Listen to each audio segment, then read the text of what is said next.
All right, good evening, everyone. Could someone let us know in the chat box if you can hear us?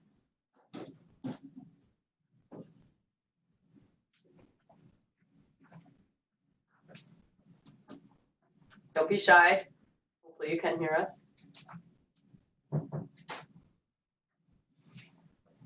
How about seeing our slides?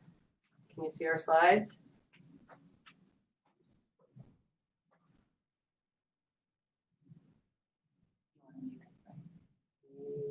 Yeah.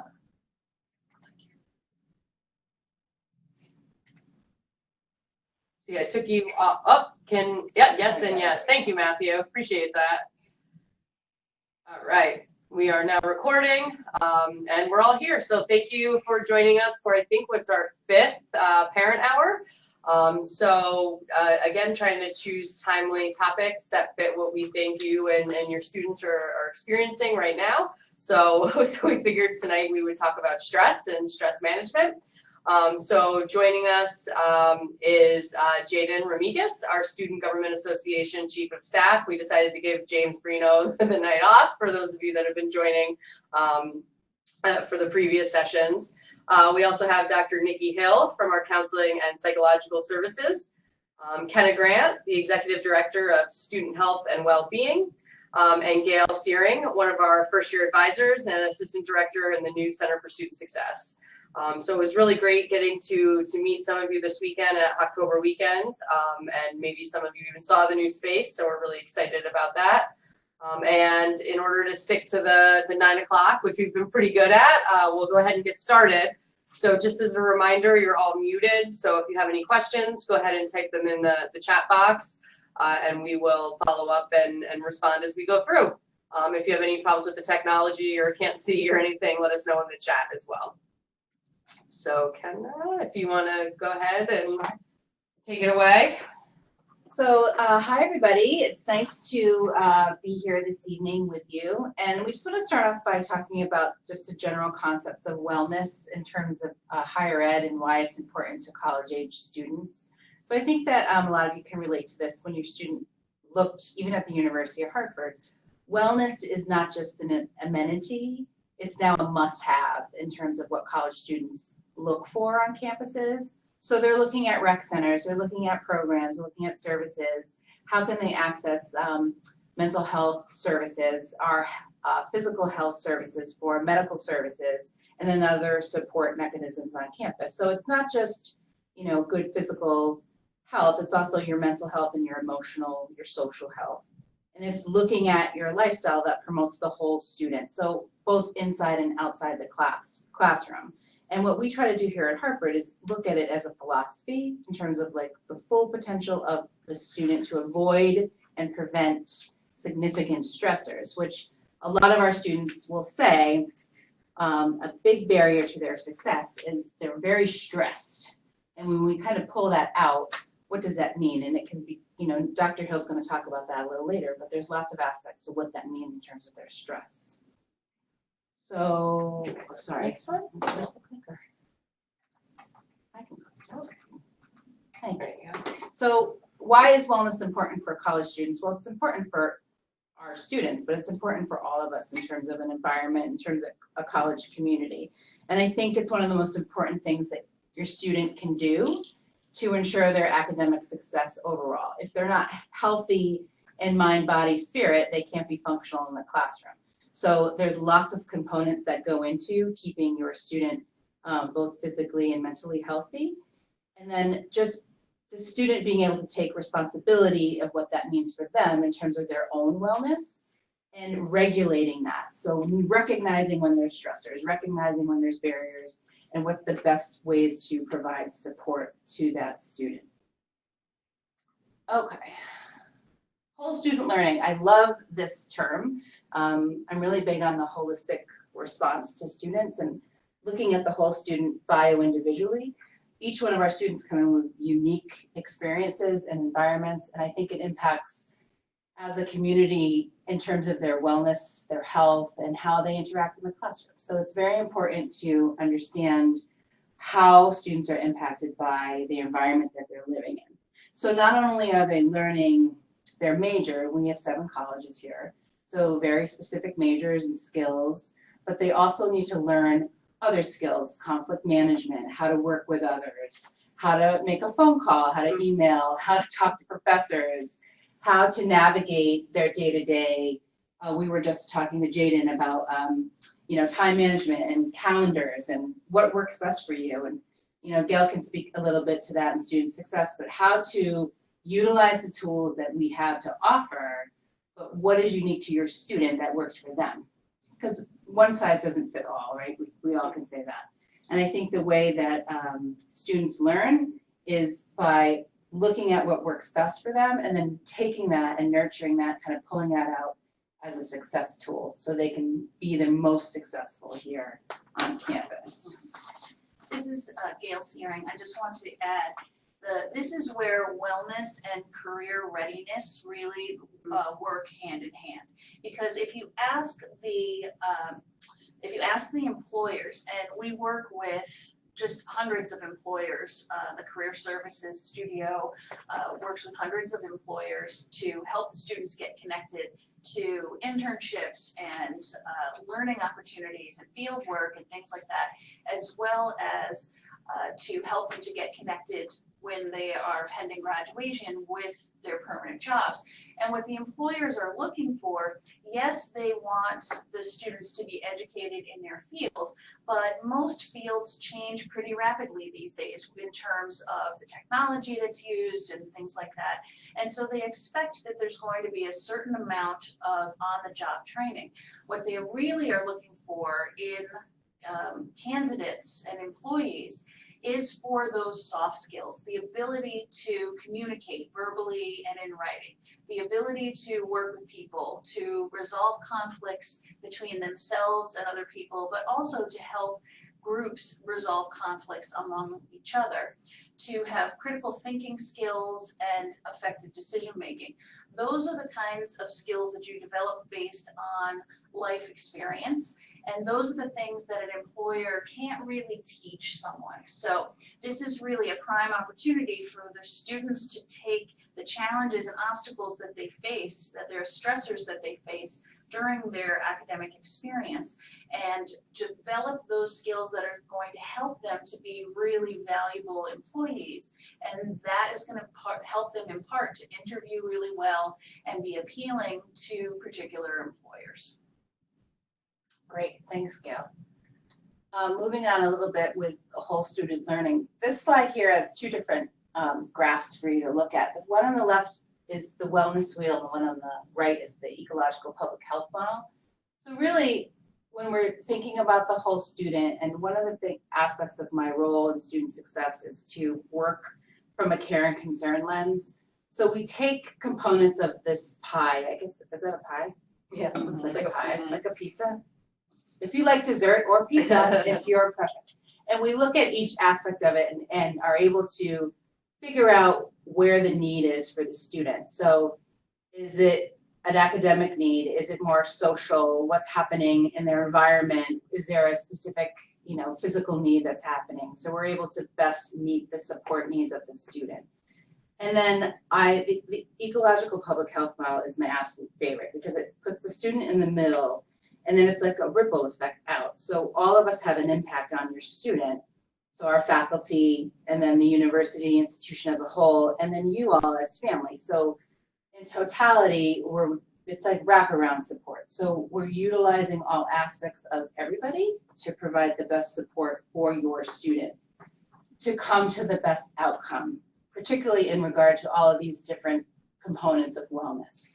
One of the things to know about the wellness wheel and in looking at these different components is that to help your student to understand that no one is at their peak in terms of wellness in every area of their life all the time. We're not trying to reach peak wellness in 100%.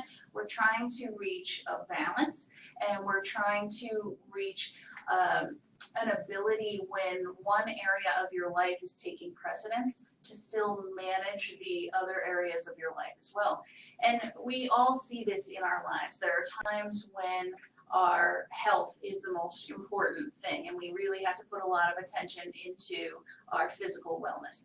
For our students, it's looking at the social wellness, the academic wellness, certainly the financial wellness, and there's going to be those areas that take priority at certain points in time.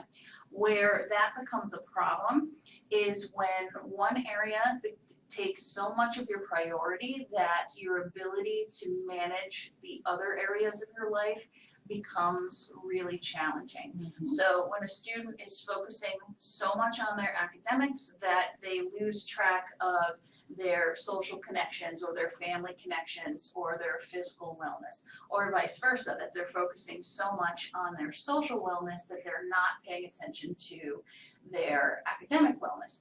We often say that first-year students struggle the most in two opposite extremes, either by having too much fun or not enough. So we're really there to help them to balance those things, and when there's one area of their lives that needs particular attention, that's when they should be looking to get support from the various services on campus that are available to them. Awesome. I like to talk to students in regard to the components as buckets. So I don't know if some of you have ever been to a Great Wolf Lodge or like a water park. Been to like a water park, and they have like a huge bucket that fills up with water on the top. So I always tell students, if your bucket's really full and it's overflowing with water, you have to kind of manage your buckets. And if you're over-regulating, it's going to overflow. If you're under-regulating, it's not enough. So how can we work with you to, provide some balance? And like Gail said, it's okay to be stressed sometimes or Sure. to feel stressed. You're never going to be 100% totally normal. peak, but it's when you're living in that super stress strain Right. all the time that's really something needs to Exactly. give. Right. Which leads to the stress management piece, which, neutral stress happens. And sometimes our students mistake the neutral stress for distress. Mhm. So the day-to-day monotony, I got to sit in class for 3 hours and then, go to class again. So that is neutral stress, stressful nonetheless, but it's their reality. Like, it's your job to go to class and sit in class and do the work. So accepting some of that stress is definitely part of the college experience, but finding effective ways to cope is what we're here to help your student with and families to develop positive strategies. And I really utilize families so to let me know what works best for your child, because sometimes that's also difficult to pull out of students sometimes, and identifying what they are. So is it the gym? Is it meditation? How can we help you connect in the community? Working in different clubs and organizations, et cetera, et cetera, et cetera. And Dr. Hill's going to talk a little bit more about regulating emotions and avoiding negative and destructive behaviors and utilizing our counseling and psychological services when needed. Because when it gets into a distressful situation, that's when we need to recognize where we need to refer to our professional staff and our counseling department to address some significant psychological concerns that come up as a result of distress. And one of the ways that you can help your students to understand the difference between neutral stress and distress is by helping them to figure out the difference between discomfort and distress. College is supposed to be hard.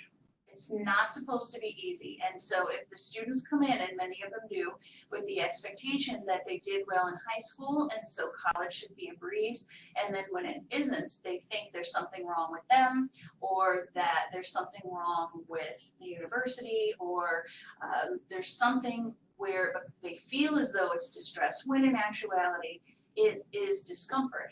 It's supposed to be challenging because college programs are designed to help you learn to cope with those things and to stretch yourself further, whether that's academically or socially or in terms of your skill building. So you're the ones that know your students the best, and you can tell the difference between when they're just upset because they're not performing as well as they expected that they might, or that they're challenged by the course content or what have you, and when they are in true distress and need to get some backup and assistance in regard to that. So you can help them to distinguish between those two states. And we absolutely want students to take advantage of the resource that's there for them in terms of our in-house counseling services department. it's definitely a place where students can go and talk to our staff about what's happening. And if students need a higher level of care, they'll be informed of that. Most of the time, students just need a couple visits and they can maintain their stress, but sometimes students may need a higher level of care. College counseling centers aren't equipped to be long-term maintenance centers, like a consistent therapy appointment. And Dr. Hill will talk a little bit about that. But they are there to help people, and we want to reduce the stigma of utilizing counseling because it's a great resource that's available to our students as part of the fees that you pay for. So, anything else on that? Okay. And then finally, in terms of student success, I know Gail talked about this a lot already, but we are here for you to help your student and to promote their wellness when they need it. The Student Success Center has the first year advisors with advising, academic coaching, getting them connected to other students, clubs, organizations, community referrals, etc. And then other services as necessary, dependent on their need in terms of wellness. So medical care, mental health care, anything that we can do to help make their experience here at Hartford well for them. And just to give you some insight into into the way that we're doing that, a meeting with your first year advisor frequently will go like this. The student will either come in, they'll either seek out the meeting with their advisor, or their advisor will seek out the meeting with them. And usually we start out talking about how are your classes going, how are you feeling about your academics, checking to see if there are any alerts raised by any of the faculty members in regard to test scores or absences or anything in that regard. Talking about strategies to improve grades in classes where they may be having difficulty. Talking about tutoring or making the most of office hours and various strategies in that regard. The conversation then typically moves to looking at major university functions like registration, which is coming up, and we're starting to have conversations with the students about what their courses will be like for the spring. And that also typically includes a conversation if they have any outstanding financial commitments to the university that needs to be taken care of, if they've submitted their immunization forms, if they've completed the online classes that were required before they came onto campus in regard to safety on campus and things like that, and helping them to navigate all of those things so that they will clear the road for their registration. And then talking to them about their social connections. It's my particular thing. I want to make sure everybody's eating and sleeping, so I always ask them if they're eating and sleeping, and talking to them about not only what they want for their future, but what they want from their college experience now. And usually the students will share with us their emotional state and how they're doing with their roommates or their friends, and we help them to navigate those things as well. So the conversation with your advisor can range through 6 or 7 different aspects of the wellness wheel in the course of a 20-minute conversation. Okay. So now we're going to transition to Dr. Hill, and she's going to talk a little bit about Stress. Stress. Do you want to click through? I don't know. So hello, everybody. I'm not sure if it makes sense if people want to jump in with questions as I'm talking, going through slides, or if it makes sense to wait for the end. No, if you have questions, feel free to type them in the chat box and we can address them as they come in. Yeah, so far no questions. Okay, so in counseling and psychological services, we think it's really important to educate students a lot about what stress looks like for them. And I can't tell you how many of our students come in, and because we as administrators, as staff, as faculty are so concerned about students being able to manage their stress and to be at their best when they're here on campus, sometimes it's easy for us to assume that they know what stress is or what it looks like for them and what it might look like in other people. And so actually one of the group therapy options that we offer through CAPS is our wellness workshops, and they're offered a number of times a week, where we talk about a lot of the things that I'm actually going to go through tonight. And it starts off with just talking about what is stress. We hear this word everywhere, but what does it actually mean? And that might be anything that is real, whether it's an exam or a presentation or a conflict with a roommate, financial concerns about tuition, finding a job, or anything that's imagined. And I think that that's really important for students to understand, because this might be something that they think is going on socially that's not actually happening. This could be fears about a particular thing, fears about failing a class, fears about not getting a job, fears about not meeting friends, fears about failure. And that, so our fears, our nightmares, all of those things, whether they're real or not, can feel very real. It can cause a stress response. So if we like to just bring that into the discussion, is that what stresses you out, and is there something that is identifiable that we can focus on, or is this something more internal that a student might benefit from talking with one of our counselors more about? So we talk a lot about what are some stressors that you might experience coming to college. And I think, again, it's really easy for our students and our parents, especially first years, to come in and they have a particular expectation or idea about what college is going to be, particularly in these first few weeks of this semester. And sometimes it is that, and sometimes it's not. And there might be things that they thought were going to be easy that end up being a lot harder.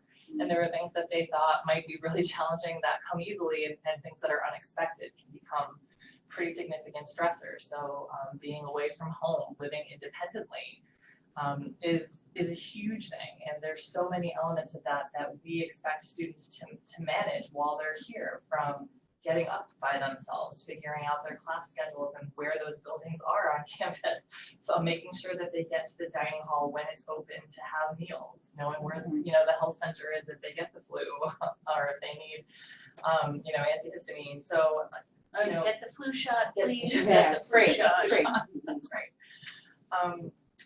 So there are lots of things that we like to normalize for students and for their parents, that you are not the only person who might be experiencing this, that there are lots of reasons why you might be stressed or distressed during your time here. Meeting new people, creating a new support network here. We have students who are from all sorts of different countries and all sorts of different states across the union, and we have students from the West Coast that are getting used to the weather, and so there's just so many different things that might be new or overwhelming for people. And getting sick. So this time of year, we have lots of students that are coming in that are worried. What happens if I need to miss class because I'm sick, or how do I get to the doctor? How do I make an appointment for the doctor? Because there are so many things that students have had parents or other people be able to take care of as part of their home environment that now they have to do. So there's lots of things that we like to kind of normalize and let students know. So this might be something that you experience now. What you are stressed about as a first semester freshman might be very different than what you're stressed about as a spring semester senior or as a graduate student. So stress is always going to be part of our lives, and as a number of people at the table alluded to earlier, the goal is not to be stress-free. In fact, we all need a certain amount of stress to function at our best. So, being a little bit nervous before a presentation or before a job interview is actually going to keep us alert and keep us engaged in preparing for that. And the outcome matters, right? So we should feel a little bit of stress, but it's about finding a sweet spot for students where they're not under-motivated and too disengaged, or where they're not so overwhelmed that they can't go to class, where they're procrastinating, they're avoiding doing the things that they need to do because they can't manage the stress that's getting in the way. And I think something that's happening probably now too, and you kind of mentioned this, is the expectation of what college was going to be like. So, Hollywood portrays this, you have to be best friends with your roommate, and, you see Legally Blonde and reality shows and this and that. And it's that, in this past 6-7 weeks, what is college really? And what is it for me? And, it's so different for everybody. So I think starting to reconcile that also is a big piece. Definitely. And something Gail mentioned earlier, some of our students who are top of their class in high school come in and are for the first time are challenged, or, are getting C's or getting D's, or, are struggling in a way that they haven't before. That can be really eye-opening for them. And so we really just want them to just be aware. And that idea of, why don't I have friends yet?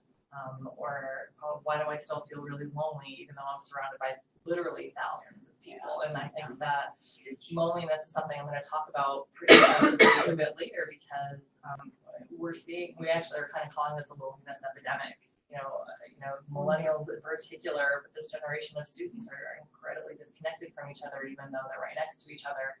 And so we're spending a lot of time supporting students and building some of those connections that they're very much missing from home. Maybe they've been friends with the kids they went to elementary school for 15 years, and that happened naturally and easily because they played soccer as kids together or they were in the same class. But now you actually have to make those connections. You have to ask people to have lunch. You have to go to club meetings. You have to speak with your roommate or your floor mates to meet those people. So some of those things that our students have taken for granted or never thought about before, they're really having to think about in a new way. So we like to break stress down into a number of different responses. First is physiological, and oftentimes our students can identify, so where do you notice when you're feeling stressed? So if you're having a fight with your roommate, or if you're preparing for an exam, where might you notice in your body that you're feeling stress? You might notice your heart is racing. You might notice that you have trouble breathing, that you're sweating, that you're shaking. But a lot of students, again, they might not have ever put together that, oh, that's a stress response. That's something that happens in my body in response to me feeling worried about something.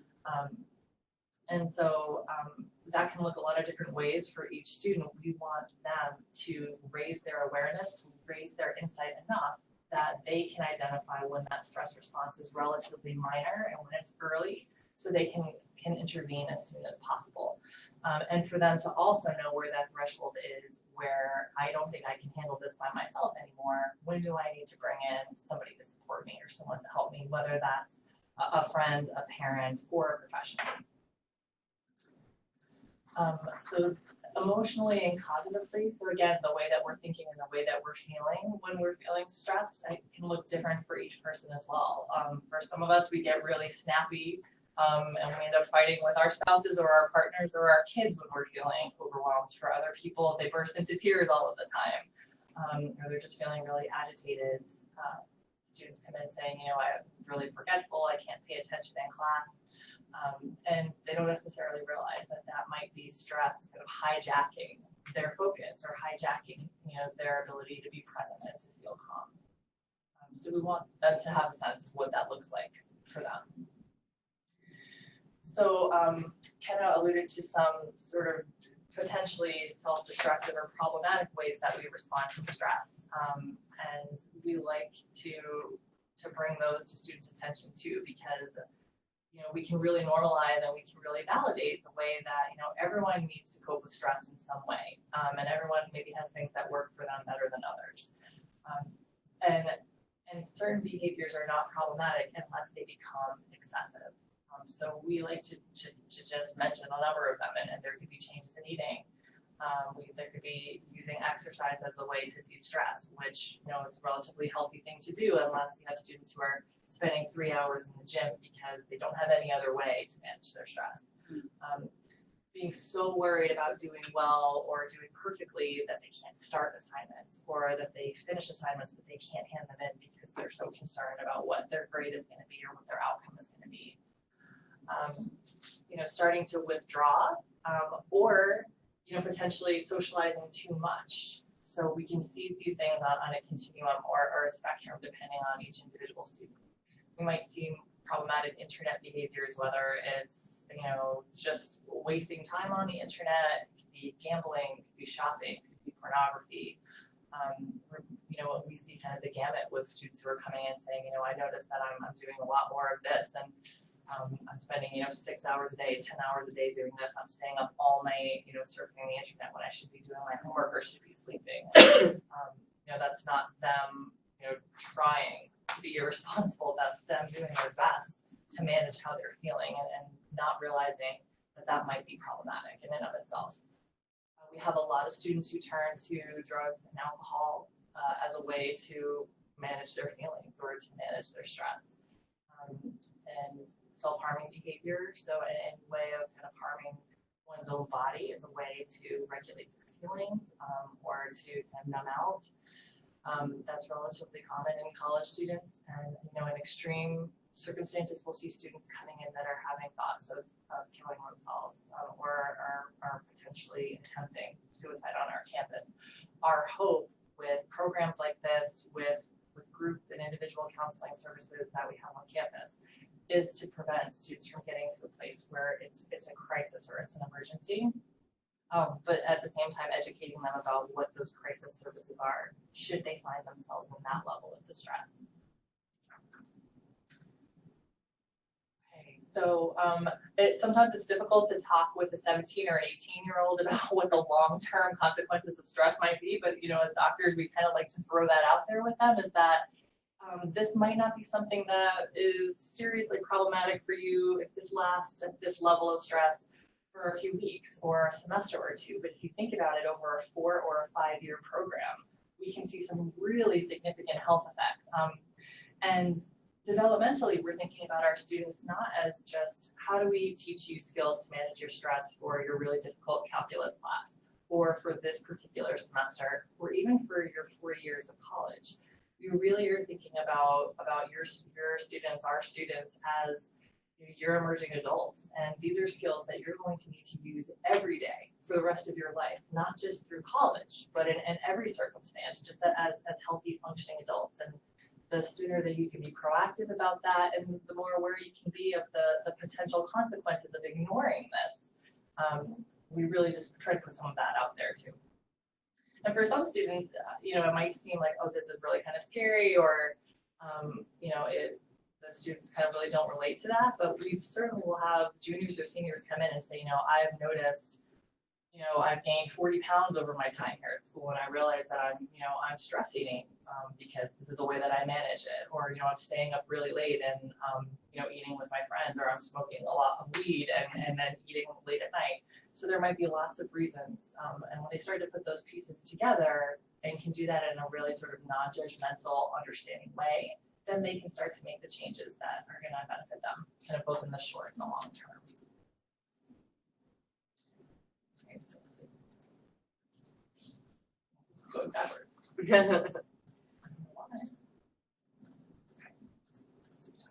So this is sort of that balance that I talked about earlier, right? We want students to know that there is a certain amount of stress that is normal, and that might ebb and flow over the course of the semester. Right now we're coming into midterms, which you tend to see a pretty significant spike in students presenting at the counseling center, presenting in the Center for Student Success, presenting in the dean's office, because they're starting to have maybe some academic, social consequences, or that they're really starting to get some actual feedback about how they're doing academically right now. And so we want them to always be mindful of how do you keep yourself in this sweet spot here, and when do you notice things are starting to slide into this area where you need to be more proactive about taking care of yourself or reaching out.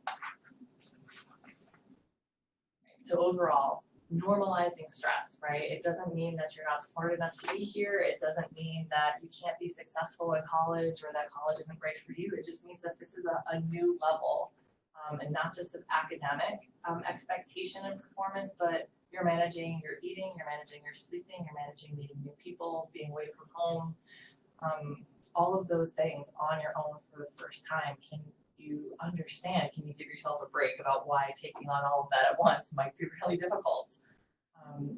And we don't need to be stress-free to be at our best, to function, to be successful. It's how do we incorporate and anticipate stress into our lives in a healthy way? How do we deal with that in a way that's going to help us be successful as opposed to be more harmful?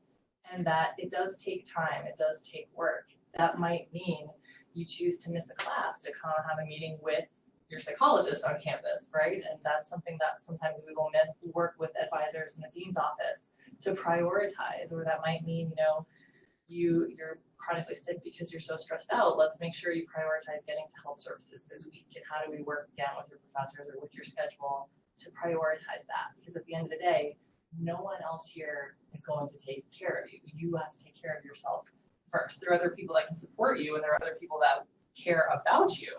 But at the end of the day, we each have to take responsibility for ourselves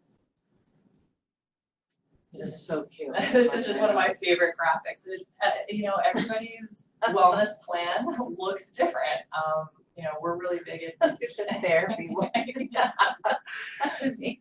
So, and these are we talk with our students a lot about the fact that you might have to consider certain tools in your toolbox that you've never used before because either you've never needed them or those tools that you have used in the past aren't working anymore in some of these situations. So again, this isn't that you're doing a bad job.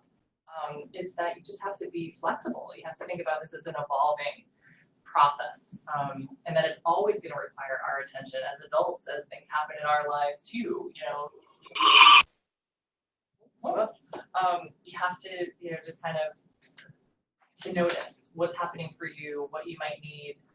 If what's working in the past isn't working now, how do you find something that's going to work and make sure that you're trying new things? It's just as important to know what works as it is to know what doesn't work.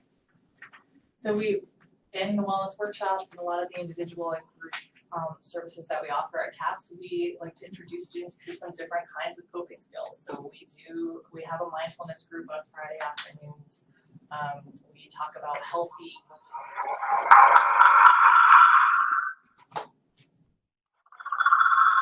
What the hell's going? We mute upon entry, but sometimes I don't know, it undoes it. So we're good.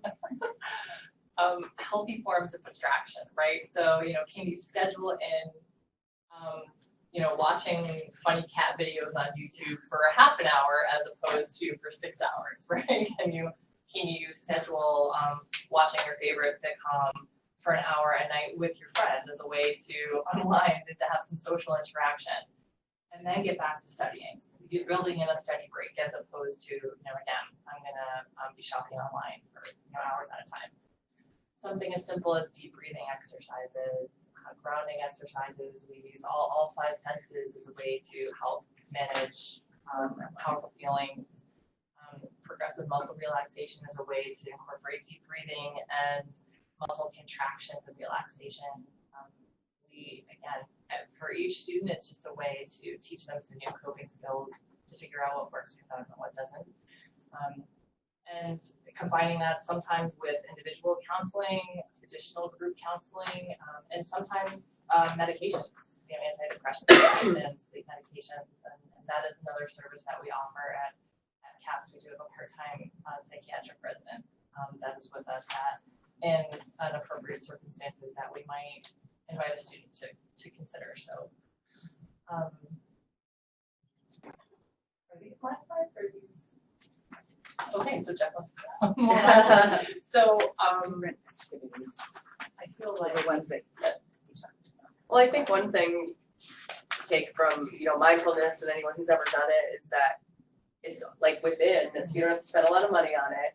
And this misconception that being mindful or doing yoga means that you have to have an hour to sit and meditate, and that's not necessarily true. So your point in the slides of you can take a shower in the present moment, you can watch TV with your friends but not be on your phone, or do the dishes, or whatever, and just let yourself be literally. yes. It also addresses stress and anxiety, because anxiety and stress reactions are almost exclusively about what's going to happen in the future or what has happened in the past. That thing where you're laying in bed at night thinking, I can't believe I said that stupid thing, and you beat yourself up for it for a while, that's about dwelling on what's in the past. When you're concerned that you're going to fail your communications midterm, which is going to lead you to fail out of college, which means you're never going to make anything out of yourself, and you're going to end up on a pole, but that would be stressing out about things that are going on in the future. So the nice thing about mindfulness is that it takes you out of those places where you are dwelling on the past or the future, and it's creating additional stress for you by just being in the moment and giving your mind and body a break in that time. And I think it brings up that element of what can we control, right? So what's happened in the past, there's nothing to do to change that, and what's happening next, we don't have to go out of control over that either. So all we can do is control how we're thinking, how we're feeling, what we're doing in that moment, and the more that we can practice being present and just being is incredibly healthy. And it's a really challenging skill, but we try to incorporate that as much as we can, whether it's how do you mindfully eat your dinner or mindfully do your dishes, mindfully take a shower, all of those things. It doesn't have to be, you need to pull out a yoga mat and pay for a yoga class. It's very much just a mental skill that can be super important. So again, we talked about distraction. So many of our students can become overwhelmed by just figuring out all of the new elements of their life and their schedule here on campus that they lose parts of themselves. That can contribute to homesickness, that can contribute to loneliness, that can contribute to, just feeling somewhat lost or incomplete. And so we encourage students, what are some of the things that made you really happy before? Are you doing those things now? And where is there space in your schedule to do that, whether it's through student government clubs or organizations, a fraternity or a sorority, intramural sports, going to sporting events, going to performances on campus, taking the free shuttle into Blue-Back Square to go shopping or to grab a coffee or something like that. Again, these, like Jess said, these things do not have to be expensive or terribly time consuming. It can just be something small that you do every day to give yourself a break and to take care of yourself, to be connected to what's important to you. And those things can be done alone or they can be done with other people. We do have an amazing community service department here at the University of Hartford, and that's also a really nice free way for students to get off campus to make a difference.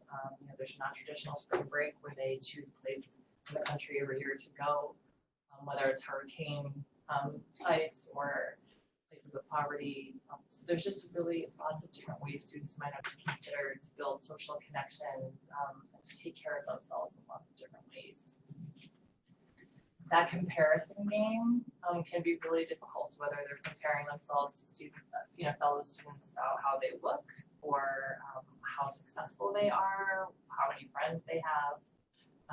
Social media makes that increasingly available and increasingly toxic, and so sometimes some of our interventions are as simple as, you need to turn off your phone for 3 hours a day, or you need to stop going on to Facebook, or you need to block this person. And so we talk about there are lots of different ways to take care of yourself. And sometimes they're a lot more likely to do it if Dr. Hill tells them to do it than if mom tells them to do it, or if their roommate tells them to do it. So sometimes we'll use that advantage too. One of the ways that comparison can be helpful is when you look at where you might have been in the past. So to have that that perspective, to be able to say, I may not be where I want to be, but I'm not where I was. I've made progress in this particular way or that particular way. Similar to the way that you can judge yourself in terms of doing a physical workout. I may not be able to deadlift 200 pounds, but I remember when I could only lift this small amount and look how far I've come. So sometimes that can be really helpful in giving us a perspective on the progress we've made, which sometimes we can forget while we're in the process of trying to attain our ultimate goals. That's right. And making that comparison, within ourselves as opposed to spending time comparing to other people. Not always helpful. Distracting with opposite emotions, distracting with other thoughts, distracting with other senses. So these can all be internal ways and external ways that we ask students to engage with different activities, mental or physical. It's a way to disengage from stressful thoughts, stressful feelings, stressful stressors. So it's a conscious way of doing that. And we're happy to send these slides to anyone. So we'll put my email in the chat box, and we can send them if you want to have them as a resource or talk with your student about it. Absolutely. Yep. So there's deep breathing. So there's some of the grounding techniques that we teach students. If you're in crisis, look around the room, find 5 things that you can see, 4 things that you can feel, 3 things that you can hear, 2 things you can smell, and 1 thing that you can taste, right? And building a toolbox around some of this, right? So do you, I've encouraged some of my students, put a picture of like your favorite person, on the backdrop of your phone. So whenever you're feeling stressed, you go ahead and pull out, that picture of your nephew or your sister or your partner or your parents, your pets. What are some things you feel, so do you buy yourself a nice new pair of like fleece pajamas this time of year or flannel sheets, just a way to have a soft, comfortable, safe place in your dorm room. Creating a playlist for when you're starting to feel really overwhelmed, or, listening to funny podcasts, funny videos. Smells are really powerful scents, and so what are some of your favorite smells from home? Can you buy a scented lotion or an air freshener, scented chapstick, anything that you can kind of carry around with you? So if you're feeling very overwhelmed in a class or while you're walking across campus, it's very easy to, or with taste, a strong tasting kind of mint or fireball or something like that can just create a reset and a distraction that can be grounding when someone feels really overwhelmed. So, there's, again, what Jess said, setting the slides, but you can certainly Google progressive muscle relaxation or deep breathing exercises, mindfulness meditation exercises. They're all over the internet. There are some really incredible apps that we encourage students to download that are free. There's some really great websites that are devoted to offering some of this. And so, again, these things as freely available as we can make them, and as much as we can encourage students to share them with their friends, share them with each other, to practice them. These are things that we're all doing. So as much information as we can give them to help themselves, the better. Awesome. I was going to say, so after almost an hour of listening to a bunch of old people talk about college that they went to 20, 30 years ago, what do you think, Jaden? So as a student, there's a lot of things going on at a lot of different times, especially when first transitioning into college. It's kind of a culture shock. For a lot of students, they don't really know where to go, what to do, where their classes are, who they want to hang out with. And personally, last year when I was a freshman, I felt it was really helpful to join things and kind of get involved, and that kind of helps with the social aspect of health and well-being. But also it's very useful to know your resources on campus. I've personally used CAPS. CAPS is a great resource that we've gone over during this time. So it's a lot of just kind of finding your niche and finding where you're comfortable, but also managing that with your academics and making sure that you prioritize how you're feeling. If you're making sure that you're comfortable and that you're getting enough sleep, you're eating enough, because those are two big things with college students where they want to balance having a social life and an academic and their academics. So like they might cut out a meal or go to bed extra late. They were out during the day, so they need to do their homework now. It's kind of finding that balance. So what do you do for stress reduction? I personally am part of Acapella, which is up there. It's an acapella group, and it's really fun to just kind of get together with some people where you have a common interest and something that really relaxes me. Especially you might have like a bad day, and then I go to rehearsal, and I personally just like it kind of brings me into a different place and brightens me up. Or another way to reduce stress is kind of just take a breather. I like to do the mindfulness exercises and really just kind of get my head into a better space. And then also just genuinely taking a break, shutting off your phone for a few minutes and finding just some time in your day to be a person for a second and not a student. That's true. One of the other things that Jade really excels at is time management, and time management can be a key factor for stress management. As you can see, Jade has a bunch of different roles up there. Jade, can you talk for a little bit about what you do to manage your time? I personally have a lot of different calendars. I have both physical and online calendars that I personally use. My friends tell me I go a little overboard, but that's just because I have a lot of different roles. But definitely kind of holding yourself or your student to something by writing it down or putting it in your Google Calendar. Time management in life is very important, but especially in college when you're trying to find that balance or keep as much balance as possible. Time management, getting a calendar. I know the school gave out some planners at the beginning of the year. Getting a planner so you know when your academic things are due or when you have a club meeting, and all of those management tools really help create that balance. Thank you. It looks like we have a couple of questions in the chat box. One of them is, when and where is the campus therapy dog available? The campus therapy dogs visits are always announced in UNotes and also the Hawk Talk, which is the SGA students online newsletter. Lately this semester, the therapy dog, I believe her name is Hodges. No, no, it's not Hodges anymore now, it's Annie. Hodges moved to Florida actually. Hodges is out. Retired. Hodges got a new job. But Annie is available at the library on Wednesdays.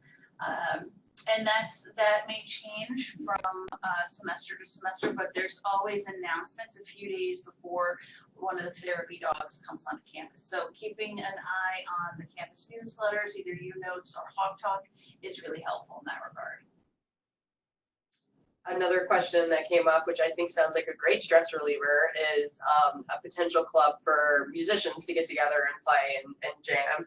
I'm looking at the clubs and I don't see that particular club, but if your student goes to the club and organization website, there's a link to start a new club and instructions for that. So I think that's something that would definitely generate some interest. So I would encourage your student to do that, and if they want to follow up with us, we can certainly help them and walk them through the process. There's also a thriving gig culture in terms of our HART students, the musicians on campus, and so they would likely have some other resources available, either of groups that are on campus or groups that are easy to access off campus as well. And I do know that a lot of students who are maybe not involved in the music or performance program at HART directly, but who maybe that was a part of their identity in high school or as kids, use the practice rooms over at HART. They might pop in and practice piano just like when the rooms are open, or they bring their guitars, or and so that could be another way to kind of accidentally run into other students who maybe are not musicians and music majors that are looking for a really casual way to kind of jam or have ensembles. There's not a specific club for rock musicians or musicians to get together as of right now. There is a link, I believe, to create a club, but I do know that the Commuter Student Association in that lounge, they do sometimes have jam sessions where anyone can come with a instrument and stuff. So I would encourage your students to kind of look out for those, and we advertise them like the week leading up to it, and it's pretty much a very fun time. Well, I know we're coming up on 9 o'clock, so we want to give you a couple minutes to generate any last minute questions that you might have. And while you're doing that, any closing thoughts from our panel tonight? Just the main thing is to remind your student that there are plenty of resources out there, and that there's no stigma about asking for help. As I said earlier, college is supposed to be hard, and that's why we have this many departments on campus. There are literally hundreds of faculty and staff members whose entire full-time job it is to help the students, and we would not be here if that's not what we wanted to do. So encourage them to do that. I'll reiterate too, as far as counseling and psychological services, so we are located in the student union, so we're very central on campus. It's very discreet in that we're blended in with lots of other departments on campus, so no one is going to be looking kind of funny at your student if they're walking in the hallway and they pop into CAPS. They could be up there for any reason at all. All of our services are free. It's already paid for under the student health fee. All of our services are confidential. Again, and then that's incredibly kind of protective and empowering for students, knowing that nobody even knows that they're coming unless they choose to share that information. But we also realize sometimes that can be challenging, confusing, or problematic for parents who are concerned about their student and want to know if they're being seen, or want information about the services their student may or may not be getting. And so we do like to educate parents and faculty and staff about, if you do call and even if your student has told you, hey, I'm meeting with Dr. Hill and blah, blah, blah, blah. If you call and I don't have written permission from your student to comment that they're being seen, I might not even return your phone call, or you might get a generic message back from one of us that, we can't confirm or deny that your student is being seen here, but if you think they are and you want to be able to talk with us about that care, you do need to ask them to sign a release, and that's entirely up to your student if they want to do that. So again, that's designed to protect the students. They are adults. We do want them to feel comfortable coming in to talk with us about anything and everything. With the caveat that if there is something emergent, or we believe a student is going to harm themselves or another member of our community, those are extenuating circumstances where we might bring in other kind of staff members, the dean's office, public safety, things like that. Those are rare circumstances, but again, we just like parents to be aware that we're not trying to be difficult. And that we're not trying to to blow you off, but this is a very confidential service that that allows us to do the work that often we need to do with our students. And if a student is apprehensive about going to CAPS the first time, or they're not sure how to go about making an appointment, they can come to Student Success and see their advisor, who will help them to do that. And they can, make an appointment from our office. We can walk them up to CAPS if they need some additional support. Again, we're there to help make that easier. And I guess one last thing I will say too is that, again, students are adults. They do need to make their own counseling appointments. So no matter how much their advisor or the dean or their parents or their best friend or their roommate thinks that they need to be seen at CAPS, that student needs to call and make that appointment themselves. Therapy does not work if someone does not want to be there. And so it's important, that student feels empowered enough to make that decision themselves. And they do feel like that is a decision they're making for themselves, not for somebody else. Yes. Well, a couple last minute things to close out the evening. So Gail mentioned this earlier, but registration begins November 1st. For most, this is registration for the spring. So students pick out a new schedule so they don't take the same classes that they're taking now in the spring. Most first year students will register later in November because it's based on number of credits earned. Something to think about or talk about with your student is making sure that what is the course called? Everify education modules that were sent out over the summer are complete, because that will prevent them from registering their immunization forms to health services. If that's not in, that will also prevent them. And any questions you might have about financial aid or billing, that might put holds on the account. There's plenty of time to work through that before registration starts. So, we're trying to get ahead of those things so that they don't go to register for their classes really excited and it's like, wah, wah, we have a hold. So just something to think about over the next week or so. And we've mentioned this in previous weeks, but if your student is struggling in a course and thinking about, well, do I want to drop it? Do I want to take it as a pass, no pass? It's a good conversation to have with the advisor. It's still not too late. There's still time to pick it up. And November 12th is the deadline to drop a course or to change it to pass, no pass. I think that's it for big dates and to-dos. All right, well, thank you everyone for joining. If you have any follow-up, please feel free to email me. I put my name in the chat box, and have a good night, everyone. Good night, everyone. Thank you. Good night.